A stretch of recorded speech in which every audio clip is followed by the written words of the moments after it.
IVM.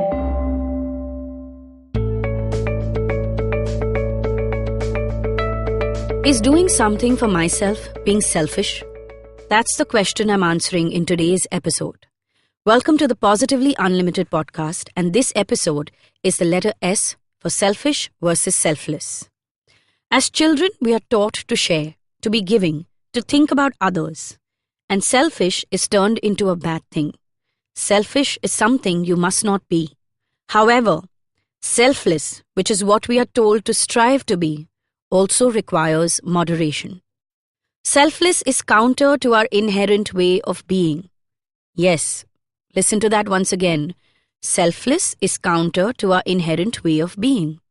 We are built to survive and to thrive. In order to survive, I must think of my needs. In order to thrive, I must keep an eye on my wants and work towards them. But this is also a realm of duality, which means we are humans, but we are also souls. Unconditional love, acceptance, selflessness are all aspects of the soul. So the key, as with any kind of duality, is to maintain a balance between the human and the soul. Maintain a balance between being selfless and being selfish. Have you taken a flight recently and ignored the safety instructions once again? Unless, of course, the crew giving the demo was cute, right? But there's an instruction in flight safety that's also found in the Life Safety Manual. Yes, the safety manual for life. Put on your oxygen mask before you help anyone else. Heard that statement before, right? In life too, ensure that you take care of yourself before you start taking care of everyone else. And this is where being selfish would come in, right? I mean, how else do you prioritize yourself and not feel guilty?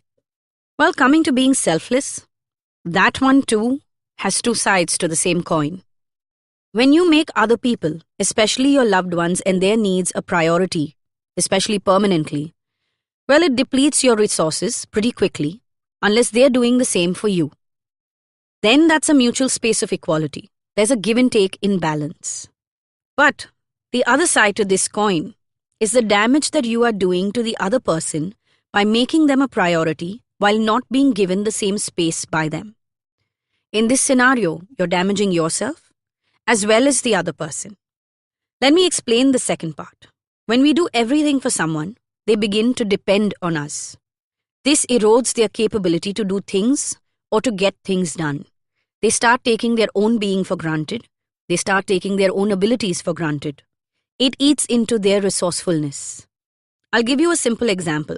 Before the age of mobile phones and Google, we remembered a whole bunch of telephone numbers and a whole lot of info. Now we don't know our home or office numbers by heart. We don't even know the numbers of our loved ones. Maybe you know the number of your mum or your dad's cell number, but that's about it. We don't think about the answers beyond 30 seconds. When was the last time you picked up Google when someone said, "Did you know this?" or "Do you know this?" How long before you reached for your phone and searched for it on Google? We just tend to Google everything. Well, we are slowly eroding our memory and our intellectual capacity is being eaten into. This is the same thing that we do when you are constantly doing something for someone else. Always remember that our role in each other's life is to support each other, to help each other, to enable and empower each other. So make sure that in this I must be selfless mission, you don't end up becoming someone else's crutch. Let me say this aloud. It's okay to make yourself, your dreams, a priority. You don't have to constantly live for others. For that, they have their own life, body, and soul. Yes, we must keep an eye on our loved ones and relationships. It should be a part of our life plan. However, giving up your dreams to live someone else's is not mandatory. Do it as a conscious choice if you want to, but do not carry that burden if you are not up for it. Parents who expect their children to take over the family business. Do it if that's what you really want to do. If not, it's okay for you to choose your own path. It's okay to let them down or to hurt them in this situation.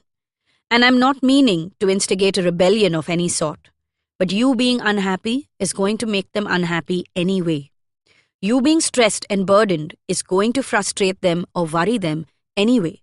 So save everyone a lot of trouble by not giving in to their drama. Another example is kids who want their children to get married and have kids. Do this only if you truly wish to. Your sole purpose or mission in life is not to make your parents grandparents. Your life has purpose and meaning beyond their aspirations. If your spouse or friends expect you to be a certain way, and when you don't comply, you are labeled as selfish. Don't take that label on. You have a right to decide what you want to be and what you want to or don't want to experience. In these scenarios, being selfish is a boon. Having the ability can and will save you so much heartache and pain in the long run. Selfish or selfless, they aren't sides to be chosen. We are capable of being both, and we must alternate between them as is appropriate, as is called for in different situations. Prioritize yourself. Prioritize your needs, your dreams, if that's what you should be doing today. Don't let that shadow of guilt cover the path that you should be taking. Learn to switch between the two. Be aware. Have the presence of mind to judge what will help more, being selfish or being selfless. As I sign off today, I leave you with a task for this week. Make a list of people and relationships in your life. And next to each one, write who you are being, selfish or selfless. Then think about what needs to change to bring your relationships into balance, to infuse your own being with a sense of harmony. If you need more help in achieving this, listen to some of the previous episodes on ivmpodcast.com or download the IVM Podcast app. So until next week, practice prioritizing yourself and your life more effectively. Hey Meghnad, do you know how to citizen? Hey Shreyas, do you know how to citizen? Hey Meghnad, do you know how to citizen? Hey Shreyas, let's just do a podcast about it. Let's do a podcast about it. A podcast is called How to Citizen. In every episode, we get a new guest and discuss one chapter from the 8th grade civics textbook. Think about it as 3 friends revising before a test. And we go back to school. There's nostalgia, there's trauma, there are lunch breaks, there are favorite teachers, there are horrible teachers, there's everything. So every Tuesday we bring in a guest on the podcast and we ask them a very simple question. Do you know how to citizen? Meghnad, I think the question is, do you know how to citizen? But Shreyas, I'm asking you this question. Do you know how to citizen? Hello everybody, we have a brand new daily podcast we're working on with Bloomberg Quint. All you need to know provides the top news on business, markets, and the economy so that you can stay ahead of the curve. Tune in every morning on BloombergQuint.com, the IVM Podcast app, or wherever you get your podcasts from.